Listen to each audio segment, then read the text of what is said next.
Ramadan, Ramadan.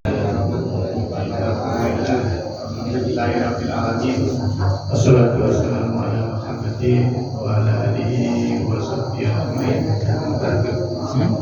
Bapak Ibu sekalian jemaah subuh masjid Salam, alhamdulillah kita selalu berpanjang puji syukur atas rahmat Allah, nikmat Allah, nikmat sehat, nikmat sempat, agar kita selalu mendapatkan hidayah dan iman. Yang kedua, tak lupa kita mengucapkan sholawat atas Nabi besar Muhammad Sallallahu Alaihi Wasallam. Pada hari ini kita mendapatkan banyak manfaat pencerahan yang sudah disampaikan oleh beliau. Semoga kita kelak kemudian hari mendapatkan syafaat Allah SWT dari Alhamdulillah sudah beberapa kali kita melaksanakan kegiatan tausiah atau istilahnya pencerahan terkait dengan masalah baik agama maupun baik masalah kesehatan. Semoga kita tak bosan-bosannya. Ini teman saya Mas Miftah ini sudah lama ketemu. Alhamdulillah kita kali ini ikuti aja Pak Miftah tadi bicara tentang puasa. Tapi puasa dalam arti untuk hal-hal yang sifatnya spiritual atau konsepnya adalah untuk ibadah. Sedangkan konsep kami sendiri, ibadah itu merupakan hal yang luar biasa sebetulnya. Tadi saya dengar juga kalau kita diiming-imingi ganjaran itu kelihatan aja kita walaupun buta itu, walaupun gak sejalan melangkah ke arah masjid ya. Tapi karena hal-hal yang sifatnya gaib tidak diperlihatkan itu menguji kita, bahwa kita mendapatkan ujian bahwa apa yang kita laksanakan, kita upayakan itu belum nampak jelas. Tapi sebetulnya kalau puasa itu nampak jelas, baik dalam segi spiritual atau ibadahnya, pahalanya sudah disampaikan juga sangat luar biasa. Tapi dalam segi fisik juga jelas tadi sudah disampaikan juga. Salah satunya adalah mengekang atau mengendalikan hawa nafsu, dan itu dapat kalau kita mau marah juga tidak jadi marah, sehingga jelas sekali bahwa puasa itu juga ibadah yang fisik maupun secara spirit. Nah, sebetulnya kita selalu mengatakan bahwa Gusti Allah itu boten pengin awake dhewe niku sakit. Jadi Tuhan itu tidak ingin kita sakit, tapi kita selalu diberi kesehatan. Tapi ya itu tadi, kembali kepada kita. Mari kita jaga badan kita, jiwa dan raga kita, jangan sampai kita sakit. Kalau kita merasa menjaga itu tentunya tidak harus gimana ya caranya. Monggo kalau ada kegiatan jangan sampai kita sakit baru datang ke puskesmas. Kalau kita sakit baru datang ke posyandu. Jadi puskesmas maupun posyandu itu tempatnya orang sehat untuk datang ngecek.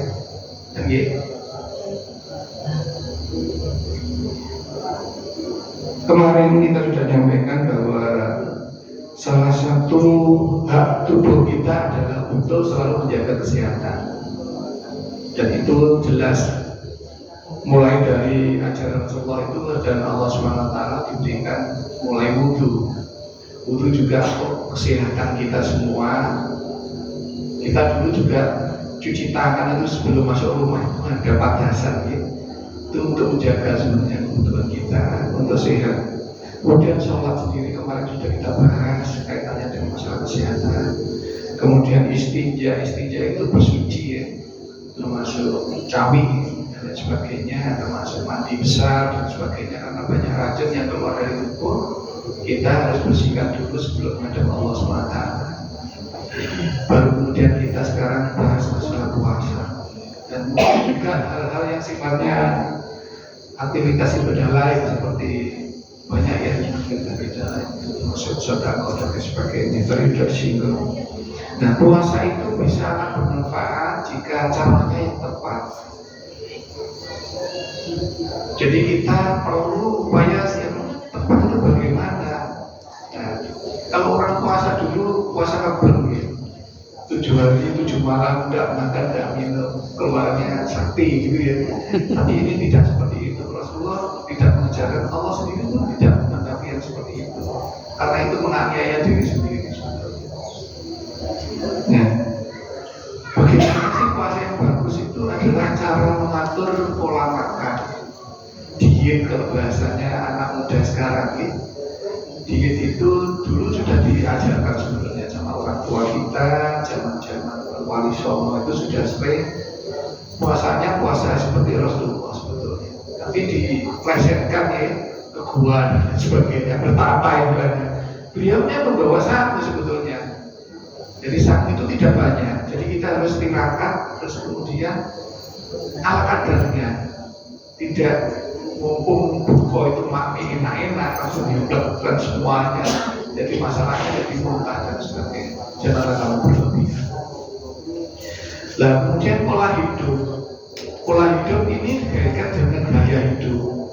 Kalau gaya hidupnya itu aku mumpung sehat ini tak lebih-lebihkan olahraga. Jangan olahraga nggak boleh berlebihan intinya. Gaya hidup yang paling susah itu yang memberikan kita racun, seperti gula. Gula itu racun yang paling ganas, tapi kita tidak menyadari. Jadi nasi itu merupakan bagian yang paling jahat. Nasi kalau kelebihan akan menjadi masalah, karena nasi itu tergantung munculnya insulin. Ketika kita 1 bulan berpuasa, insulin itu akan memperbaiki diri. Jadi beta pankreas yang ada di dalam tubuh kita, ketika kita puasa, itu akan mengendalikan diri juga, memperbaiki sel-sel yang rusak. Di rumah sakit, orang kalau mau dilaksanakan pemeriksaan itu disuruh puasa dulu.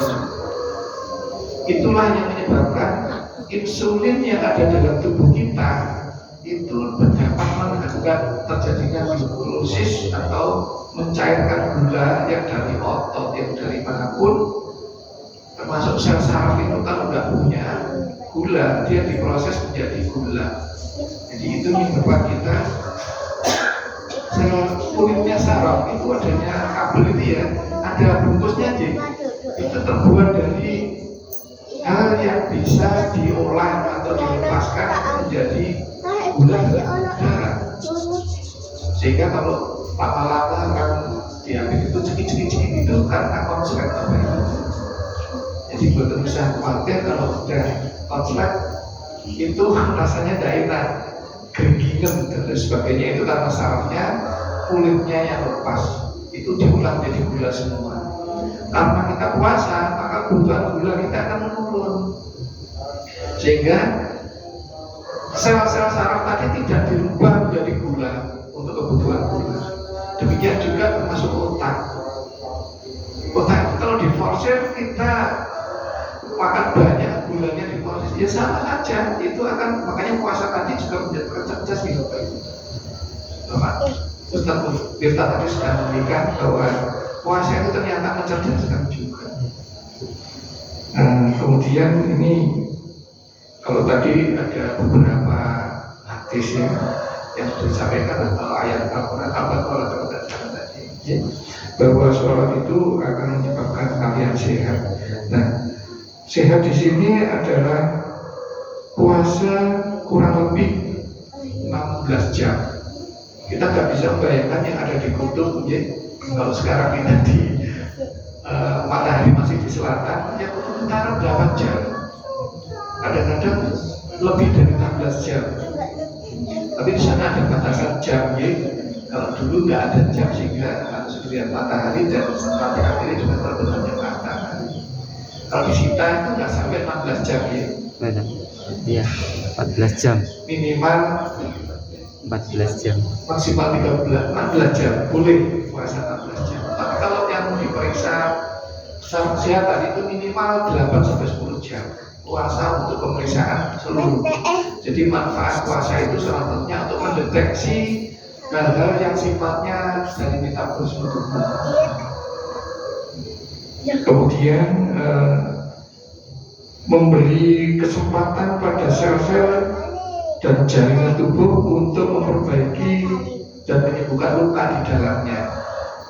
Itu salah satu hal penting. Gusti Allah itu menciptakan manusia itu benar-benar sangat sempurna. Bahkan sel darah merah itu harus meninggalkan dunia dengan cara melalui limfe atau limfo. Itu disaring secara otomatis 112 hari. Otomatis.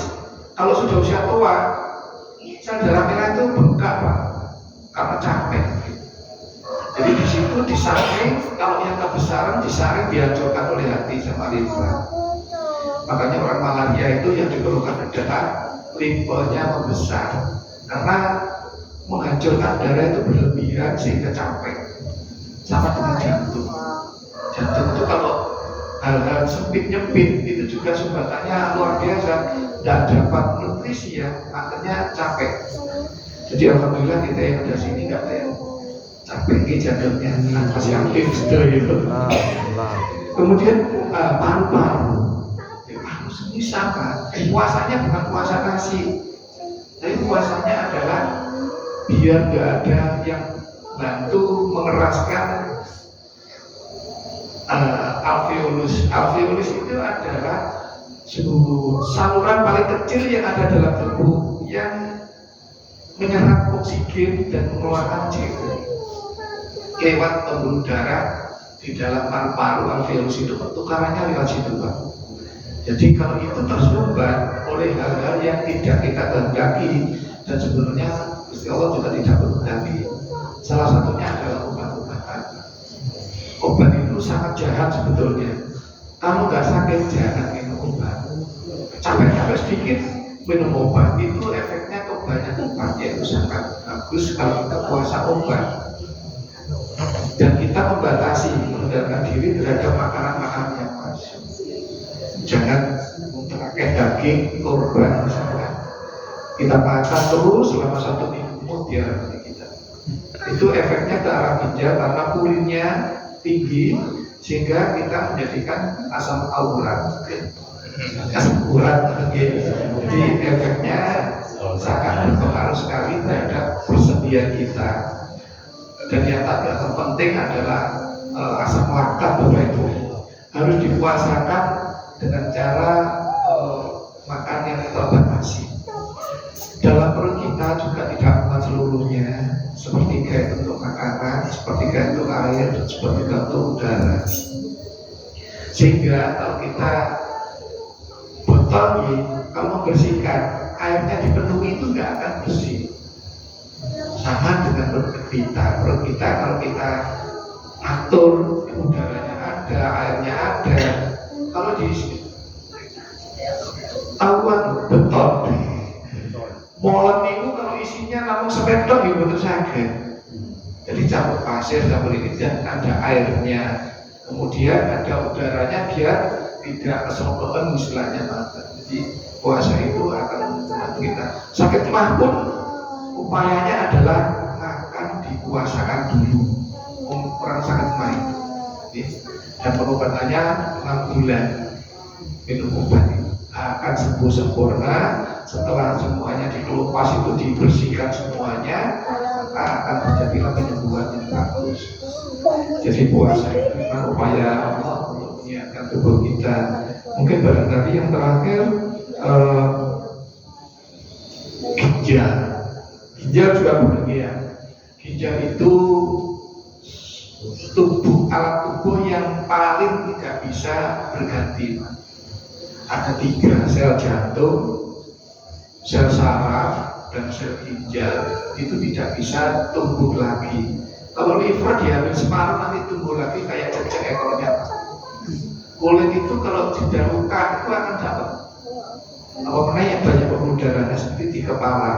Di kepala kalau robek itu darahnya buahnya, tapi begitu selesai langsung selesai, tidak seperti yang di tempat lain. Itu salah satu upaya yang diberikan Allah. Waktu istirahat itu untuk mempersiapkannya. Kemudian pola makan yang seimbang. Nah, ini yang paling penting nih sebetulnya. Kita puasa itu tidak harus menuntut. Kalau saya lebih suka sayur dan sambal gitu gini. Kalau puasa paling nikmat dan gorengan. Hati-hati dengan gorengan. Wajan, sote, itu hati-hati jangan sampai kemakan. Jadi pola makan yang paling enak, memang hal-hal yang menakutkan itu kalau kita tidak bisa mengendalikan diri. Toh itu ada makanan enak, jangan semuanya dihabiskan saat itu.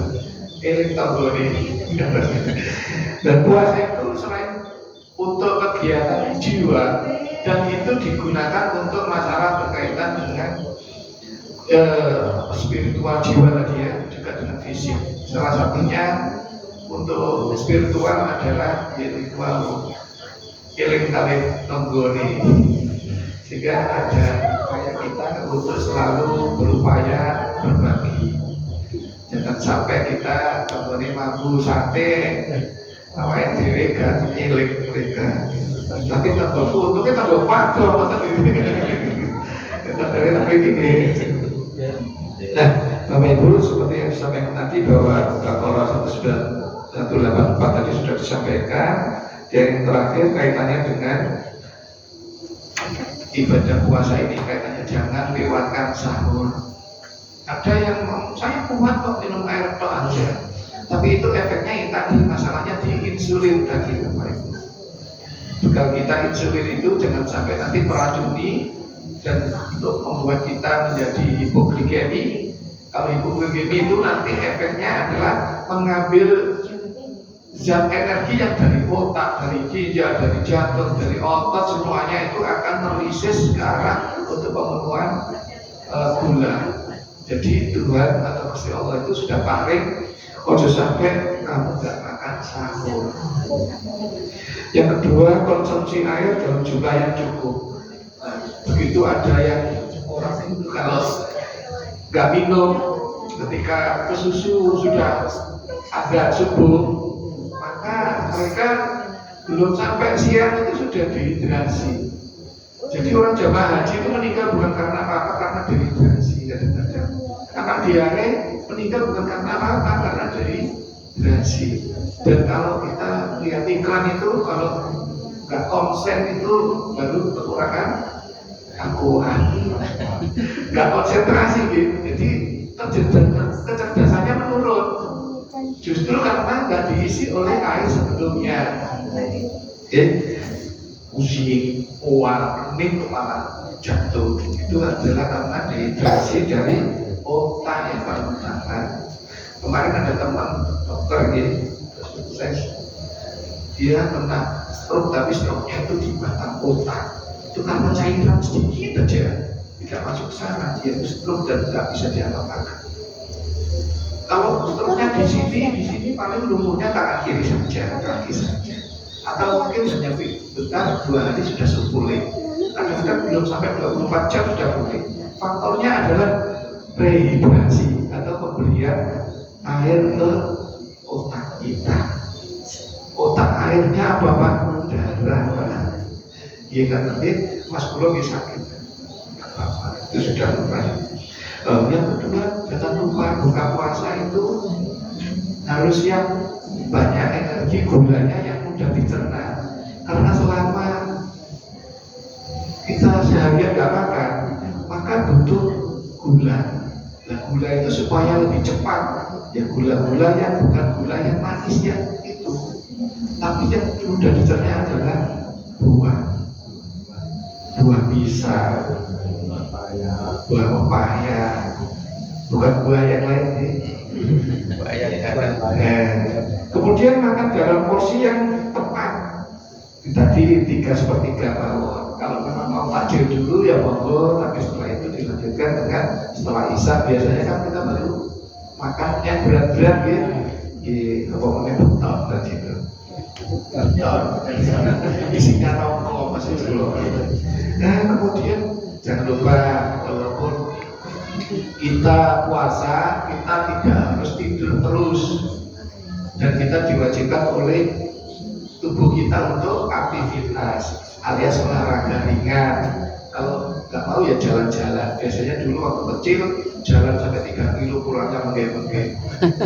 Ada yang main sepedaan, akhirnya jatuh di situ, jatuh kena jantung. Jadi tidak usah kita mikir yang mewah-mewah, yang penting kita sederhana saja olahraganya. Nggak usah ketemu aerobik, ketemu cewek di sana, nggak usah. Nah, yang penting paling ya jadwal tidurnya kita atur minimal 1 hari 1 malam itu 4 jam. 4 jam itu cukup tubuh untuk memperbaiki diri, asal tidurnya nyenyak, Pak. Dan siang itu upayakan tidur minimal 20 menit sudah cukup, tapi kalau 1 hari tidur malah sakitnya. Kemudian terakhir yang paling penting, kita perlu kesini semuanya untuk menjalin silaturahmi. Jangan lupa waktu puasa kita tidak harus pergi ke keluarga, Bapak Ibu. Kita tidak harus sepi, tapi kita harus ketemu kita di sini untuk saling ketemu Bapak Ibu. Dan kalau nggak ketemu hari ini tuh, mau biar ibu kau, nanti tiap ibu, mau apa kabar ini? Jadi yang terakhir adalah kita silaturahim sehingga kita tetap menjaga supaya sehat. Ketemu orang ini bicara salam itu sudah bagus, ya. Saling mendoakan ya, sehingga kita semuanya dapat berkah Allah SWT ini. Kemudian kita dapat terus berjalan dari sampai akan datang, dan itu yang paling utama dari kita. Mungkin itu bisa kami sampaikan pada hari ini. Semoga kita mendapatkan manfaat semuanya dan kita senantiasa dapat berkah Allah SWT. Assalamualaikum warahmatullahi wabarakatuh.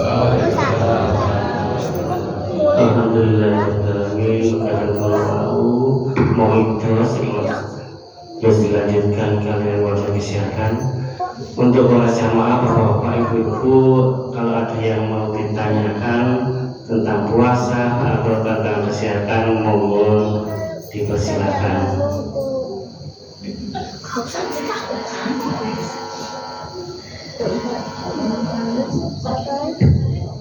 Assalamualaikum warahmatullahi wabarakatuh. Kita kan sebagai orang Indonesia akan identik dengan nasi, ya. Sedangkan nasi itu adalah mungkin ya sumber dari glukosa yang sangat tinggi. Terus gimana caranya kita kalau harus meninggalkan nasi kan juga kita kan tidak bisa kan, tidak seperti orang luar kan rata-rata biasanya kan memang nasi itu memang nggak dikonsumsi kan gitu. Mungkin ya roti itu juga kan juga karbon itu kan sumber karbohidrat juga. Gimana caranya kita ngatur untuk diet itu untuk masalah nasinya itu. Demikian ya. Assalamualaikum warahmatullahi wabarakatuh. Waalaikumsalam. Alhamdulillah Bapak Ibu, kita nasi itu memang tetangga kita ya. Kanan kiri kita ada beras. Coba kalau di Timor Leste gitu, yang ada adalah ubi jalar, ubi kayu, makanan sehari-harinya. Dan kalau kita di sini nasi itu memang alhamdulillah kita diberi kenikmatan Allah berupa pertanian yang banyak padinya, terutama di Malang. Nasi Bapak Ibu, kalau cara memasaknya yang zaman dulu yang bagus ya, dikaru kemudian baru didam, dikasih kukusan, dan itu kalau sudah panas ditaruh di dalam wakul. Nah wakul itu kalau makan itu kalau bisa secukupnya dalam artian kalau aku makan saat ini kok enak ibu, berarti ben tak tambah didi, karena makan itu harus habis Pak Ibu, jangan sampai disisakan. Malah dulu ada orang bilang, orang tua kita, ojo sisa manggaran tapi kamu mati. Ada yang mati tonggone. Jadi gini Bapak Ibu, kalau kita makan makanan satu piringku ya, itu yang saja. Sepertiga itu adalah nasi, sepertiga itu lauk, dan dua pertiganya adalah sayur dan buah. Tapi ya jangan banyak-banyak, diukur secukupnya, biar perut kita tadi terisi 3 bagian ya dari lambung kita. Apalagi bayi Bapak Ibu, bayi itu jangan dikasihkan makanan yang banyak. Apalagi nasi cara dulu kan lahir langsung begitu lahir lapar nasi kena pisang terus. Saya benar parah masalahnya lambung bayi itu tasik jendian ini ujungnya sepertiganya. Jadi cukup ASI ibu saja selama 6 bulan itu lebih komplit. Nah saya dulu itu juga ASI sampai 5 tahun saya ASI Pak. Alhamdulillah dan sampai sekarang saya suka ASI. Jadi Bapak Ibu masalah nasi cara olahnya seperti itu. Kemudian kalau memang sekarang pakai magic jar, monggo. Magic jar itu kalau dipakai masih lama ya masukkan di kulkas. Tapi saya rasa sehari jangan masak banyak-banyak. Seperti kita makan tadi, kalau dihabiskan, kalau nggak habis gimana? Jangan-jangan yang tinggal 2 upo itu yang mendapatkan keberkahan Allah SWT.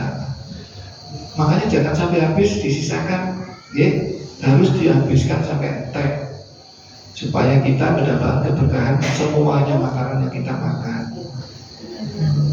Jangan-jangan yang ditinggal tadi ternyata mengandung zat khusus yang dapat menyebabkan makanan semuanya itu dapat tercerna dengan baik. Malah nanti kalau kebanyakan mutah, gitu kan? Gitu. Jadi nasi itu memang ada takarannya seperti obat. Kalau kita kebanyakan obat juga kita bermasalah dengan ginjal.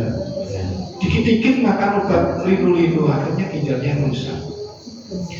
Dan yang lain, yang paling jahat itu adalah upaya orang luar negeri untuk memberikan kita minuman yang instan. Contohnya Coca-Cola, Pepsi. Dan itu saya lihat sendiri di Arab Saudi, Pak. Luar biasa, makan apapun minumnya Pepsi Cola. Dan itu mereka itu sengaja supaya generasi orang sana itu legal. Jadi masyarakat di sana itu banyaknya sakit gagal ginjal Bapak. Tapi kita nggak tahu kan. Nah di kita kemarin yang di rumah sakit itu ternyata masih ada anak umur 28 tahun sudah cuci darah 2 kali seminggu. Sekali cuci darah 2 juta lebih. Iya ini kan BPJS, tapi sih bayar BPJS itu negara.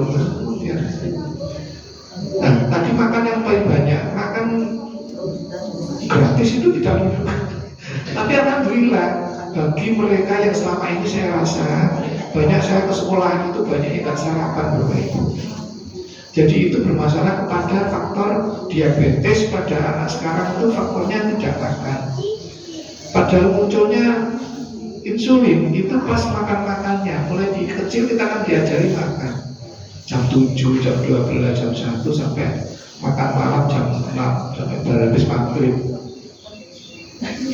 Itu adalah insulin yang sudah ada. Kecuali pas kita puasa, memang untuk memperbaiki beta pankreas yang berkurang tadi setiap tahunnya, beta pankreas itu berkurang Bapak Ibu. Dan ada yang paling sangat membuat kita itu tidak merasa apa-apa itu adalah ubiquinol. Itu dibuat oleh Tuhan untuk ketemu dan mulai berkurang usia 20-an ke atas. Itu zat paling penting yang menyebabkan kita itu sehat itu di situ. Kalau kita kurang itu, bayangkan kalau kita itu jadi pabrik tebu, pabrik gula. Kalau nggak ada itu, tebu itu tidak jadi tebu. Jadi sampah semuanya. Begitu ubiquinol itu muncul, maka proses ini menjadi komplit. Jadi yang disampaikan dengan tadi tidak usah khawatir dengan nasi atau rice atau sego, tapi ubi biasa, roti. Justru roti itu cara membuatnya yang kita kurang bagus. Kemarin saya baca ada yang haram, ditambahin macam-macam. Minyaknya ada, roti tawar itu malah ada minyak khusus yang diberikan untuk membantu prosesnya, kayak mentega Bapak Ibu. Dan itu jadi malah bahaya sebetulnya kalau roti yang dari luar itu. Kecuali kan apa diri terigunya buat sendiri di Bapak Ibu. Tapi kalau pabrik itu semuanya dengan sosis itu terserap dan semuanya dibuat susu itu masuk semuanya. Intinya saya sendiri tak pernah makan sosis kecuali diberi tonggo. Ya kadang-kadang bakso yang mau turun mau sosis disingkirkan ya, jangan gunakan itu. Alhamdulillah Bapak Ibu, terima kasih matur nuwun. Niki wonten pertanyaan malih untuk puasa berpundi menawi tiyang niku sering mimisen tapi kakak niku batal nopo mboten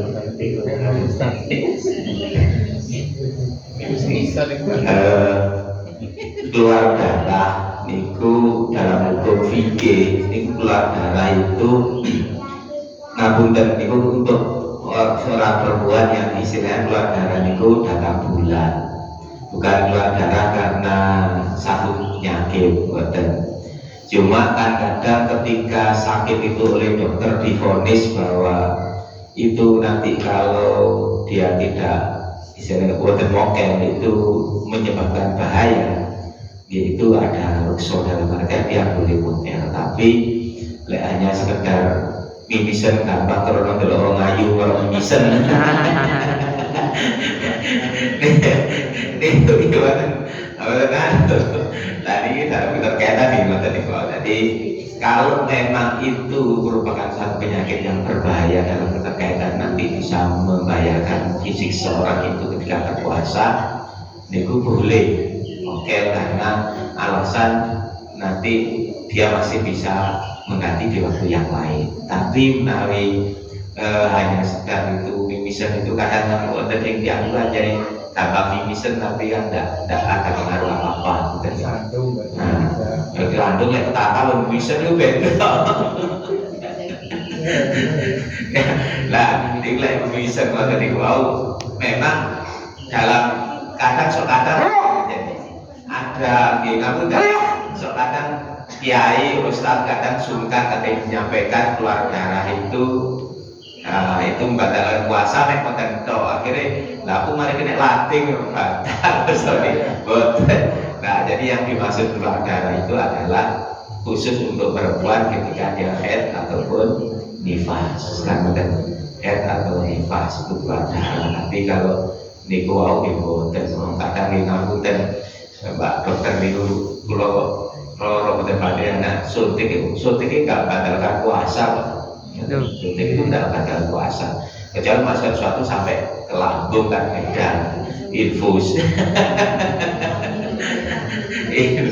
ya beda lah itu kan aku cek awet gak kerasa luwe tak infus aja karena itu beda kan. Nah tapi kalau memang suntik karena sakit kan nggak batal puasa, betul batal puasa. Mungkin obat moto belek karena ditambah ya itu betul nopo dalam artian ini tadi saya perlu diberkatakan bahwa keluar darah itu adalah haid atau nifas. Jadi itu yang membatalkan puasa. Dan misalnya juga yang sering mau tambah sunggal kata biladah melahirkan itu kan itu batalkan puasa. Ibu, bentar balik. Monggo. Assalamualaikum warahmatullahi wabarakatuh.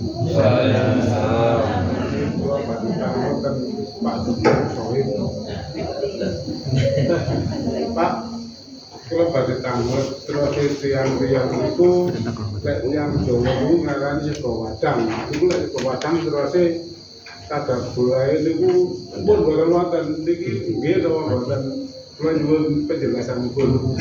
Assalamualaikum warahmatullahi wabarakatuh. Alhamdulillah. Pak, kula biyen mulai cilik niku banyak sego wadang wis apa. Bibirnya sampai jelantah. Nggih, leres. Goreng. Jadi napa-napa Pak. gulanya tetap kathah, tambah kathah. Oh nggih. Jadi nasi yang sudah dihangatkan lagi itu malah justru gulanya yang munculnya lebih banyak. Kalau hangat itu gulanya banyak, tapi kalau sudah dinginkan itu lebih berkurang. Jadi buat apa-apa Pak, kula rumiyin jaman boten enak nggih segone makan tok, tapi bisa kemawon saya jadi dokter nggih. Ale jelantah. Memang putrane ibu kula sederek itu 6 Pak, dan sini waktu alit. Nah ini zaman susah tetap sekeluarga nih paling hijau nggih.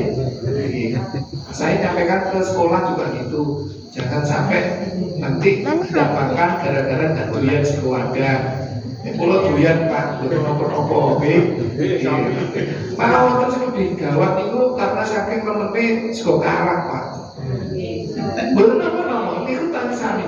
Timbangane gaplek Pak. Niku nggih wonten terus ora gadot.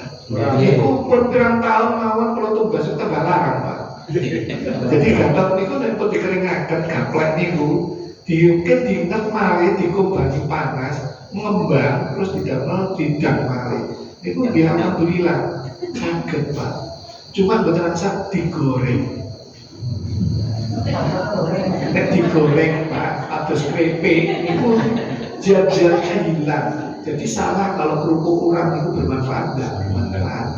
Kerupuk semuanya itu nilainya gizinya sangat kecil dan tidak menambah energi. Pohon digoreng, nggih sakit kan pohonnya dikiris-iris sampai tahu berikutnya jadi balung kuok niku. Nah supaya mantan enten mau jadi energi nih dikai juruk gula sehingga PPE rasa regi.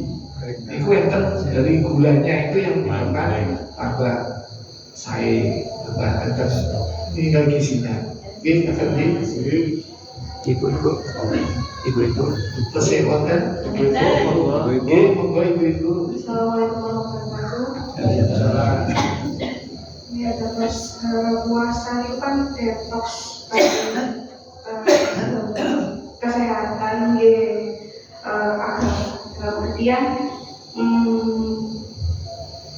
roh kita, tubuh kita juga sepatu dirusak normal. Tapi ini untuk masalah kesehatan biasanya yang saya temui ya Pak di lingkungan saya, terutama teman-teman bekerja ini banyak mengalami seperti gejala-gejala klise kayak emah, terus asam lambung. Jadi mereka itu cenderung menghindari puasa karena alasan tersebut. Mungkin dari dokter ada tips dan triknya gimana kita ini mengatur atau jam-jamnya atau porsi makannya atau makanan-makanan apa saja yang sebaiknya dihindari seperti tamah atau asam lambung itu yang pertama. Kemudian yang kedua berkaitan dengan olahraga. Biasanya kan kalau kita nggak puasa itu kan olahraganya semangat, entah pagi, entah mungkin setelah kerja, malam gitu. Cuma kalau ketika kita puasa kita kan kebanyakan lemes, males gitu kan. Jadi baiknya jam berapa ini untuk olahraganya? Apakah pagi ketika kita ya jam-jam segini waktu duha ini, atau yang baik justru menjelang buka? Kemudian yang ketiga, saya menyambung pertanyaan Pak yang sebelumnya tentang masalah nasi. Tempo hari saya baca bahwa nasi yang misalnya saya masak nasi hari ini, kemudian ada sisa, saya masukkan ke freezer. Nah, untuk besoknya lagi saya hangatkan nasi itu. Infonya yang saya terima justru nasi yang seperti itu, yang dengan cara pengolahan seperti itu, justru kadar gulanya lebih rendah. Mungkin apakah ini memang benar atau ada persepsi yang harus diluruskan? Wassalamualaikum warahmatullahi wabarakatuh. Waalaikumsalam. Yang pertama kaitannya dengan emah. Detoksifikasi itu artinya adalah mengeluarkan racun, menurunkan racun dan sebagainya. Maka kita wajib untuk istirahat. Ketika kita diforsir untuk terus bekerja, tentunya kita tidak boleh Ya, sekarang orang itu kerja lembur, itu mengganggu sirkulasi pada tubuh kita. Kalau kita selama ini malam itu untuk istirahat, dibalik menjadi waktu malam untuk bekerja. Contohnya siapa? Kerjanya dibalik, tidurnya siang. Sedangkan kalau awal itu siangnya tidur, malamnya kerja, maka akan mengganggu hidupnya biasanya lebih pendek daripada orang yang normal sesuai dengan alur sirkulasi biokimianya. Jadi monggo nanti kelihatannya dengan sakit mah itu faktor habit, kebiasaan makan. Yang mah itu biasanya suka makanan pedas, padahal itu menyebabkan hal yang merangsang. Jadi kalau jenengan ingin makan yang bagus, makanlah buah sebelum makan nasi atau makan apapun. Itu tujuannya untuk melatih, menguatkan lambung.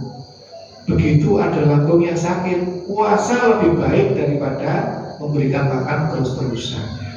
Karena kalau ada saat puasa, maka akan memberi kesempatan lambung untuk memulihkan diri. Tapi ketika jamnya makan, nah itu harus makan. Toh Gusti Allah itu memberi makan puasa itu kan 1 bulan sekali dari 11 bulan. Nah yang 11 bulan itu ngapain saja?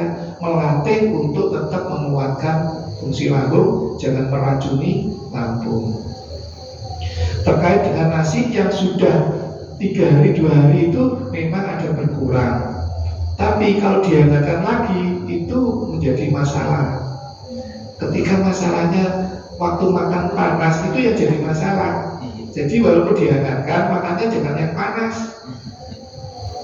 Gitu. Jadi waktu panas itulah yang menyebabkan kadar dari gula itu menjadi tinggi. Dan yang terakhir terkait apa tadi? Olahraga. Aktivitas fisik itu olahraga betul. Olahraga. Jadi jangan tidur. Artinya yang laku, yang nyambut gawe kora-kora, yang umbah-umbah dan sebagainya. Itu adalah olahraga fisik. Dan kalau kita bekerja di kantor, contohnya setiap jam 10 dan jam 2 siang itu wajib melakukan peregangan. Kalau mata kita menonton komputer juga harus setiap berapa jam kita harus mengistirahatkan mata 4 menit sampai 5 menit. Jadi monggo yang bekerja untuk kaitannya dengan komputer, mata itu lelah, nanti takutnya ada menyebabkan macam-macam penyakit, sehingga tetap kita olahraga. Olahraga mata gimana? Ya caranya dengan melihat apa yang eye-brain gitu. Melihat jauh kemudian dekat, terus lirik kanan kiri, jangan lirik tetangganya gitu. Maksudnya mata itu dilatih kero, tahu kero gitu Pak? Di tengah di sini terus tinggi, terus naik mendukur, diputar-putar kanan kiri, putar itu olahraga mata. Biar nanti tetap, terus kalau kamu baca yang dekat itu didekatkan gini terus jalankan kaki, tangan kita aja menjadi ukurannya. Jadi untuk melihat supaya kemampuannya nggak sampai seperti saya pakai kacamata nih, didekatkan, dijauhkan lagi. Itu adalah cara-cara olahraga. Jadi olahraga tidak harus maraton sampai 10 km nih.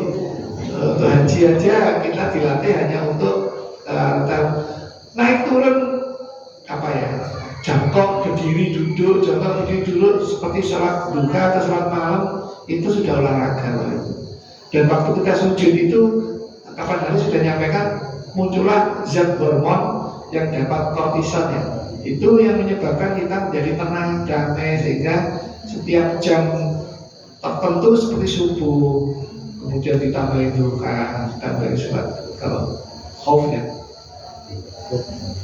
Kemudian waktu kerja sudah habis, dicas lagi waktu sholat duhur, itu paling capek, sehingga kita paling susah juga waktu asar dan sebagainya. Dan jangan begadang, jangan begadang. Itu kalau sudah, kecuali tugasnya malam hari Bapak Ibu. Biasanya dokter itu tugasnya sampai 1 jam 1, mulai pagi jam 3 sudah bangun, keliling lagi itu jam 1 malam baru selesai, dia hidup ke spesialis, semuanya rusak tubuhnya. Bahkan kemarin ada yang kena stroke di teman saya, stroke-nya di batang otak, sudah tak hidupnya hidup tapi tidak bisa apa-apa lagi. Justru bicara saja sudah tidak bisa. Lebih baik kalau sakitnya hanya stroke tapi cuma kakinya, tangannya, tapi hatinya nggak stroke ya.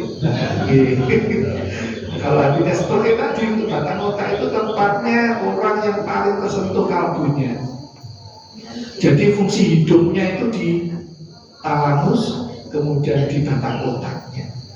Itu hipotalamus. Emosional itu dari sana. Maka kalau jenengan itu kalau diberitahu disentak aja sudah sakit, itu kena hipotalamusnya, bagian yang emosional kita. Jadi kalau ngajari anak jangan pakai emosi, biar pakai dilus-lus, biar tumbuh rasa kasih sayang itu dari hipotalamus. Ada nuwun. Namun ya,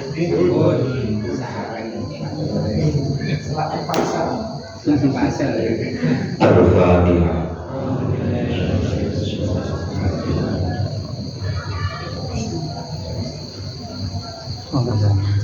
Bismillahirrahmanirrahim.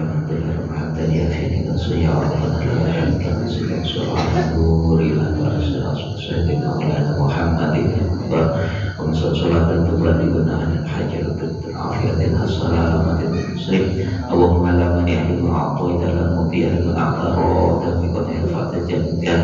Allahumma bika sahrikum atum sahr Ramadan taqabbal minna wudu'ana sholatana siyamana qiyamana qira'atana ruku'ana sujudana qudana ahmidana bihamdana bihamdina sallallahu nasrin. Allahumma rabbana wa la ta'asuna ila taghfir lana tarhamna lana musib rabbana tidak ada ajaib tafarruqan ila tafarruqan marhuman